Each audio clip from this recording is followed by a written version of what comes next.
برنامه خبری رادیو озодӣ خوش آمدید. شعله گلخوجه هستم. سلام. امروز 15 اپریل این موضوعها رو داریم. задӯхӯрд дар марзи шамсдини шоҳин як низоми тоҷик захмӣ ва ду қочоқбари афғон кушта шуданд. аз қочоқбарони даҳо кило бангдона мусодира гардид. ташаббуси баҳсбарангез. вазорати корҳои дохилии русия мехоҳад муҳоҷирон аз ҳисоби худашон ихроҷ шаванд. пешниҳоди ҳуқуқшиносон дигар аст. من جانبدار آن هستم که خرج اخراج نه از جیب مهاجران بلکه از حساب کاردهندگان ستانیده شود. و مادری ҷангҷӯйи میگوید پسرش میخواست از سوریه به وطن برگردد. هر یک کلینت و یا خودشان ناراحت حس میکنن، کلینت ها نمیبین دیگر پیش سالونا.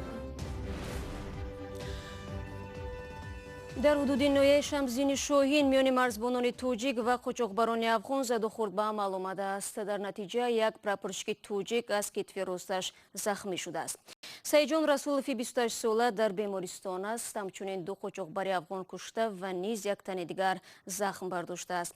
درگیری روز 13 اپریل در دو موضع نویه شمسدینی شاهین صورت گرفت. قرار است جسدهای دو قاچاقبری افغان امروز به مقامات افغانستان تسلیم شود. مقامات توجیک میگویند از قاچاقبران 60 کیلو بانگدانه، 1 میل سلاح کلاشنیکوف با 5 تیردان مصادره شده است. گفته می شود که 5 قاچاقبری دیگری افغان فرار کردند. مسئولین خدمات ضدینصاری تاجیکستان قرار بالا بردن نرخ اینترنت در کشور را عملی درست ارزیابی میکند. شرکت‌های موبیلی روز 13 اپریل مشتریانشان را آگاه کردند که از این به بعد بر اساس تعرفه‌های نوی که خدمات ضدینصاری خواسته است پول میگیرند. اکنون هر مشتری باید برای استفاده 1 مگابایت از قیمت‌های پیشینه 2 برابر بیشتر پول پردازد.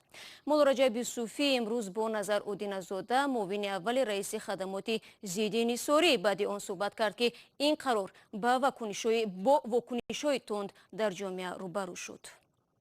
بعد از بحث‌های زیاد در نهایت نرخ اینترنت در تاجیکستان گران شد. تصمیمی که کاربران شبکه‌های اجتماعی با آن واکنش تند کردند در حالی که مردم این قرار را قبول ندارند، مسئولین خدمات ضد انحصار نهادی که نرخ اینترنت را بالا برده است از آن حمایت میکنند. نظرالدین زاده معاون اول رئیس خدمات ضد انحصاری روز 15 اپریل در صحبت با رادیو آزادی گفت بالا بردن نرخ اینترنت در تاجیکستان نظر به دیگر دولت‌ها به حد بلند نیست. او گفت در دنیا کشورهای زیادی هستند که نرخ اینترنتشان نسبت به تاجیکستان بلندتر است. از جمله به گفته او در کره جنوبی و ژاپن و بعضی از دولت‌های اروپایی نرخ اینترنت در مقایسه با تاجیکستان خیلی بلند است.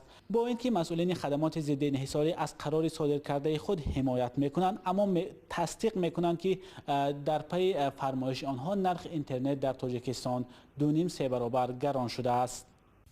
در حقیقت تعرفه‌های پاکت‌هایی که مثل بسته‌های اینترنتی بود تغییرات هست. من میگویم болоравии حس میشود.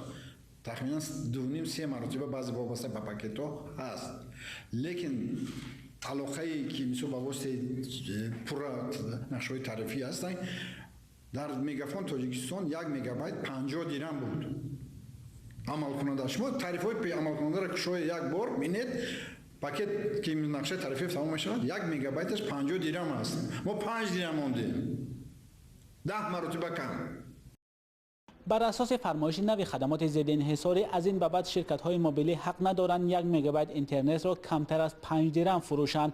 از این خاطر نرخ هر مگابایت اینترنت اکنون در تاجیکستان با نظر داشت اندازها 6.2 درهم شد و قیمت 1 گیگابایت آن 62 سومانی می شود، در حالی که تا امروز قیمت 1 گیگابایت اینترنت در تاجیکستان حدود 30 سومانی بود.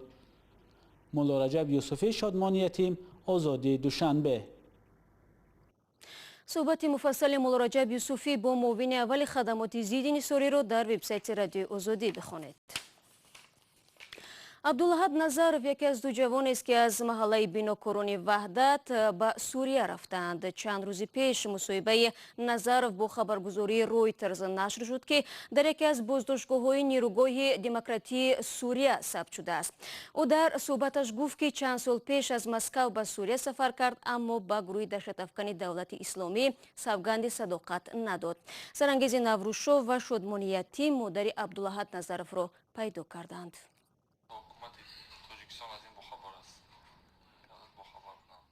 зубайда ғиёсова навори суҳбати писарашро аз Сурия ба такрор тамошо карда ашк мерезад. Баъд аз ним соли бехабарӣ аз фарзанд, модар тавассути ин навор аз зинда будани ӯ огаҳ шуд. ҳоло ин модар ба дидори дигарбораи фарзанд умедвор шудааст. дилам пур шид ки бачаам зинда ҳами мегуфтам ки худо зинда боша, чикар набоша. гуфта вай мекардам. ҳамон рӯзе ки ҳамун чиза сёмкара нишон додам, ман боварӣ надоштам ки бачаам ман мебинам. хабари ба размандагони курд дар Сурия таслим шудани ҷавони 28-солаи тоҷик Абдуллаҳад Назаров рӯзи 10 апрел нашр шуд. модари Абдуллаҳад рӯзи 15 апрел гуфт дар воқеъ аз лаҳзаҳои аввале ки писараш бо ӯ аз Сурия тамос гирифт пушаймон буд ва мехост баргардад. чанд бор боҷа амният охирон бор файрод кардам, гуфтанд ки ҳамин ай чиз вай гузаштагиян Афғонистон бисёр ҳамин ай Сурия гузаштагиян. ҳамин ман гуфтам ки вай оила дора, вай намегзара. гуфтам вай уҷа истодани нест, вай уҷа ягон фикри дига надора, вай фикри омадан дора. гуфтам ман дилам пур будай бачаам ки вай фикри омадан дора, вай пушаймон шудагиай фикри омадан дора. вай гуфтам Афғонистон намерава. гуфт вай киҷо медонӣ ки? гуфтам вай намерава. охи вай фақат мегуфт ки оча ман миём, ман хона миём, ман ягон ҷо. гуфтам вай рафтагӣ нестам. дилам пур буд ки вай намезгара. охи ба гуфтаи волидони Абдуллаҳад Назаров, мақомоти Тоҷикистон ба ӯ ваъдаи афв дода барои кӯмак дар бозгашташ изҳори омодагӣ мекарданд. Назаров ҳам чанд маротиба хостааст вориди марзи Туркия шавад. Як маротиба ҳам ба гуфтаи модар чанд намояндаи мақомот аз Душанбе бо ин ҳадаф то марзи Туркия рафтанд. овар бо чанд оилаи дигар вақте ки ҳам Туркия расидан, гуфт ки Ироқда будан ё 9 шав 9 рӯз гуфт мо омадем ба азоб. омадан ки ҳамун шаву рӯз чиза аэропорти Туркияро кафонда будан, натонистанд гузашта. бо гаштан рафтан, ҳамон вақт 2 моҳ маҳбасӣ карданшона, маҳкамшон кардан.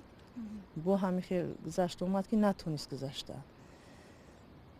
бо ҳамин хел бо маҳкамшон кардан ҳам 3 бор омад ки натонист. Абдуллаҳад ба нақли волидон соли 2015 баъди берун шудан аз маҳбас ба Русия рафт ва дар шаҳри Ленинград таксиронӣ мекард. соли 2016 дар як тамоси телефонӣ бо хонавода аз Сурия аз худ дарак дод. Абдуллаҳад дар Тоҷикистон оиладор набуд ва пас аз синфи 9 аз мактаб берун шуда ба муҳоҷират рафт. наздикон мегӯянд ӯ ба варзиш майл дошт ва мехост низомӣ шавад.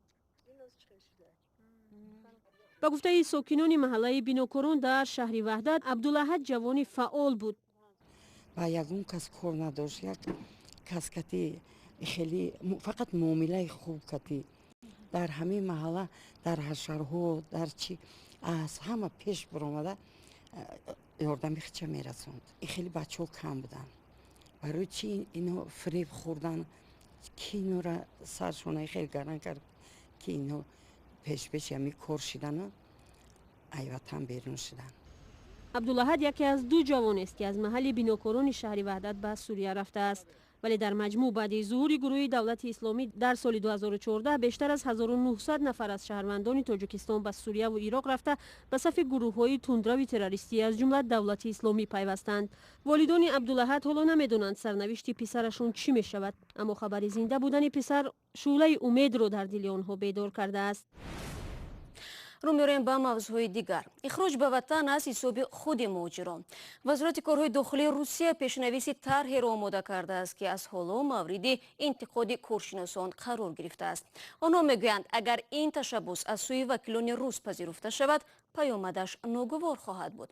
гузориши ҳамкоронамон аз настоящи времяро Тоири Сафар тақдим мекунад.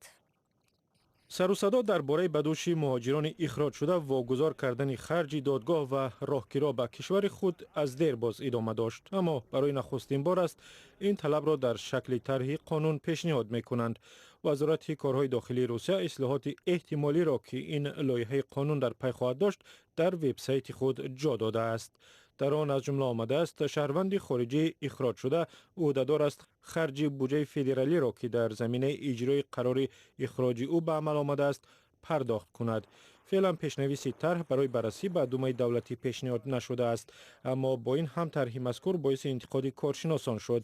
раҳбари Федератсияи муҳоҷирони Русия ки пайваста аз марказҳои нигаҳдории муваққатии муҳоҷирон дидан мекунад, ба иҷрои ташаббуси нав эътимод надорад.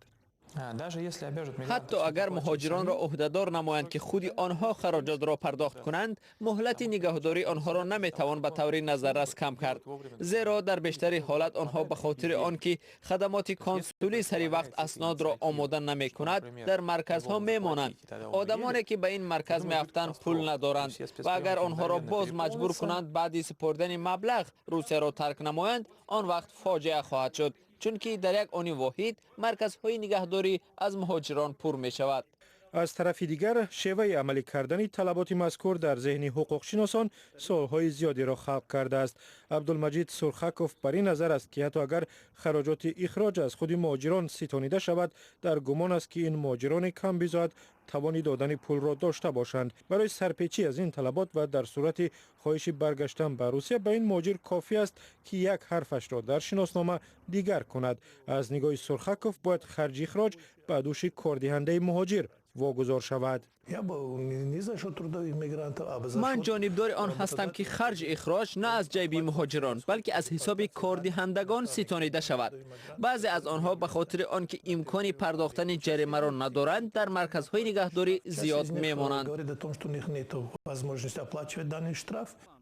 ما تلاش کردیم معلوم کنیم که تا چه اندازه این لایحه قانون میتواند به این زودی ها قبول شود. در دومه دولتی گفتند تشبث وزارت کارهای داخلی باید از چند تشخیص بگذرد و با کمیته و وزارت‌های گوناگون هماهنگ شود. تنها بعد از این لایحه مذکور روی میز وکیلان قرار میگیرد. بله، این اقدام کهنه وزارت کارهای داخلی است. آن باید قبل از همه از بررسی کسبی بگذرد و با سازشنامه‌های دو جانبه عمل کننده بین کشورهای شریک ما مغایرت نکند. هرچند دورنمای نامعینی طرح پشنیهادی وزارت کارهای داخلی مهاجران را خوشنود میکند، اما احتمال قبول لایحه از جانب وکیلان روز را نمیتوان صرف نظر کرد. شما برنامه خبری رادیو آزادی رو تماشا دارید و بینندگان عزیز، رقم مخصوصی ما در وایبر و واتساپ همانات در خدمت شماست. اگر میخواهید خبر و عکس و نواری شما در برنامه خبری رادیو آزادی نشر شود، پس با ما تماس بگیرید. شماره تلفن ما +420 724 056 681 است. یادآور میشم که این رقم برای صحبت تلفنی نیست. اگر از شما عکس و یا ویدیو دریافت کنیم، حتما جزئیات رو خواهیم پرسید. ضمناً نوار بعدی که پیشنهاد شما می شود، مؤلفش یکی از کاربران آزادی ویدیو است که شاهد انتقال ناموفق خودروی از جانب ماشین اواکواتور شده است. واکنش راننده تویوتا به این قضیه معلوم نیست، هرچند تصور نمودن امکان پذیر است. ماشین را به جای امن انتقال دادند. کاربران آزادی ویدیو روز یکشنبه به عنوان رادیو آزادی نوار را فرستادند که به گفته آنها از نزد بازار کاروانی شهر دوشنبه ثبت شده است. در نوار دیده می شود چگونه ماشینی به اصطلاح اواکواتور هنگام تلاش انتقال یک خودروی تویوتا رفت آن را در زمین کشت یک طرفه چپه کرده است.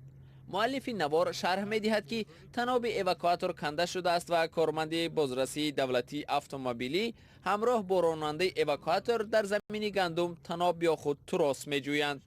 در دوشنبه ماشین های را که طولانی در سر راه ایستادند و از صاحبانشان درکی نیست با اواکواتور می برند و صدها سومانی جریمه می ستانند. در گندم تراس گفتستم تراس شما و صبح روز دوشنبه 15 اپریل در تئاتر دولتی اکادمی اپرا و بالت توجیکستان فستیوال ازمون جمهوریوی تئاترهای کسبی پرست 2019 آغاز گردید.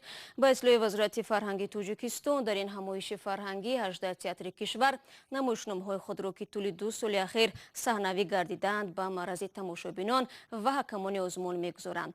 دانشجوی دانشکده دولتی فرهنگ و سند توجیکستان به نام ترسونزاده به مهمانان چورابینی نمایش غیر ازمونی شو ادیب اثر سوفوکل کارگردان روزقف را پیشنهاد خواهند کرد. با این مطلب برنامه امروز را انجام میدیم. شما تا نشر نوبتی برنامه خبری امکان دارید فردا صبح بر وقت نوید بامدادی را تماشا کنید. در این برابر آزادی ویدیو کانال ما در یوتیوب نوار و گزارش‌های جالب را برای شما پیشنهاد میکند. وبسایت رادیو آزادی نیز از یادتان نرود. تا برنامه فردا، خدا نگهدار.